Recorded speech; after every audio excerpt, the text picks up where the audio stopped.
everyone. Book 35 in our favorite series. We are moving along. This one is called Amy's Pen Pal. What happens when a friend turns out to be too good to be true? And then check out the special star. It says more pages, more fun.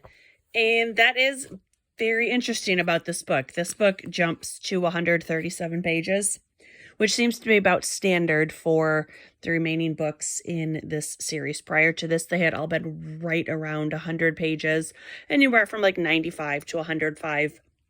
So this is definitely a significant jump for our page length. So on the front cover, we have Amy and her stringy hair. Her hair actually looks pretty good in this one. I like the color of it. But she is rocking that 80s look of the high-waisted mom jeans and the super unflattering t-shirt because ladies fit t-shirts didn't exist in the 80s. And at the door is a particularly sour-looking little girl wearing an acid-washed jean jacket. Because what else would she wear in the 80s?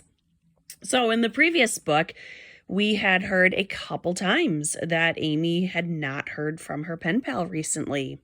And in the normal world, that's not cause for concern, but this is Sweet Valley. But then, just by absolute coincidence, one holiday weekend, which one? You know, that one.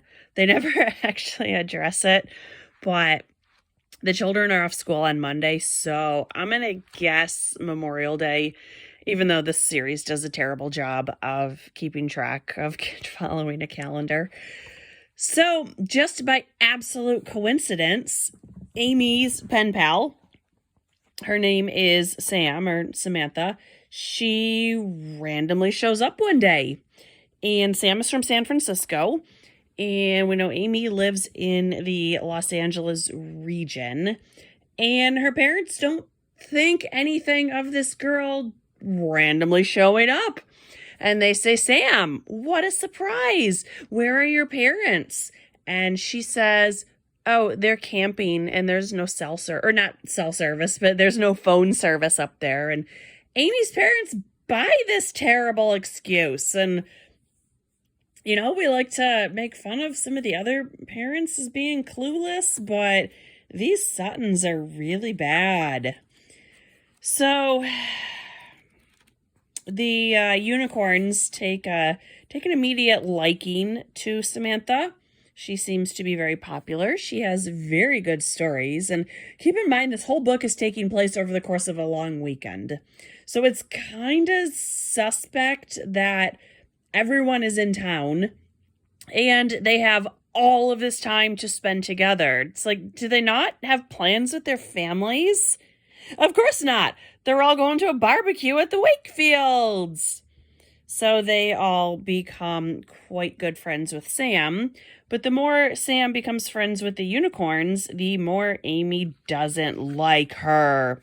Amy's really just feeling left out and jealous. And Amy is, she has a really nasty line at this one part. So the unicorns eventually realize that perhaps Sam might be exaggerating a little bit on some of her stories.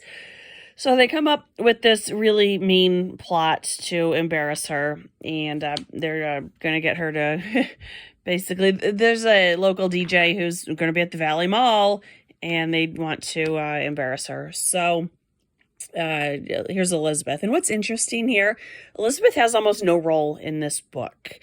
Jessica's main role is to be kind of nice to Sam, and Elizabeth doesn't really have a role whatsoever. So this is on page 100. It's a cruel plan.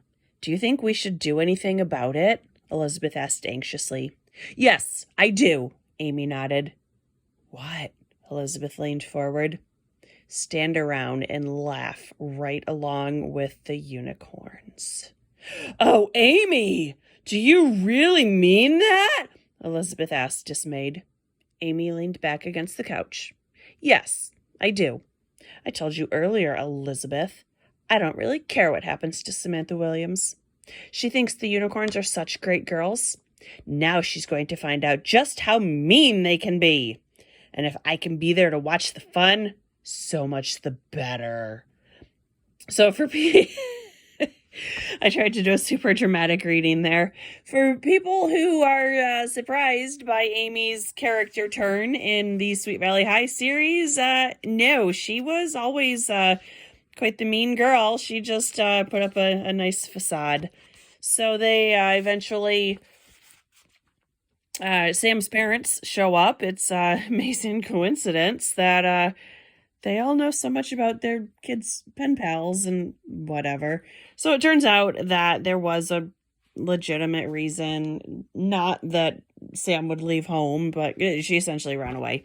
But there were some family issues going on, and I guess if you're 12, it makes sense. But everything works out just well for them. And then this is on page 64. There had been a party at Lila's the night before. And just another example of how nasty Amy was. Amy was just putting her dishes in the sink when Sam came into the kitchen yawning. "Good morning," she said. Amy muttered hello. "Wasn't that a great party last night?" Sam asked, sitting down at the kitchen. "Well, I know you had a good time," Amy said pointedly. And Amy is not nice. I don't like Amy in this book. I liked her well enough in book 4 where she was trying out for the boosters and she kind of came across as kind of an odd duck of sorts. She didn't really quite fit in with them, but she wasn't going to let her lack of popularity get in the way of pursuing her goal and her hobby. And she's just not good in this book. I don't like it. I think this book really ruins her character. The next book is interesting. It is another book about a young girl wanting or planning to run away from home. And the next one is about Mary Robinson. What was her last name? Wasn't it? Oh, no, it's Mary Wallace now. It used to be Mary Robinson. So she's the 7th grader who's kind of friends with both of the twins. And she'd been having some issues with her mom. She was in foster care for a while. And is Mary going to run away from home? Find out in Sweet Valley Twins number 36. Mary is missing. Since it's Mary and it's Sweet Valley, you know that nothing bad is going to happen to her in the long term. So something else on this book, side plot, that was kind of lame, insignificant. There is a high school DJ named Dave Carlquist, and Jessica is a little bit obsessed with him, I guess, even though she's never met this guy. And then a couple times, Steven has one of his new friends over, and he just keeps introducing them, and he calls his friend Buddy. And Jessica just totally blows them off. And then when they finally get to the Valley Mall and she meets Dave, it turns out that he was Buddy. And Jessica's dismayed that she'd been just basically ignoring him. And it's like, Jessica, you're 11. Please don't go on any more dates with high schoolers. We saw this in book 15. It was disgusting then. Cut it out. You're in 6th grade. Boys still have cooties at that age. So Amy's pen pal, I'm guessing we're never going to hear from her again because I don't know how much their friendship can recover from Sam being besties with the unicorns who are not very nice to Amy. So this was book 35. It was standard fare for Sweet Valley. Amy's pen pal. Thanks for watching. See you guys next time. Bye.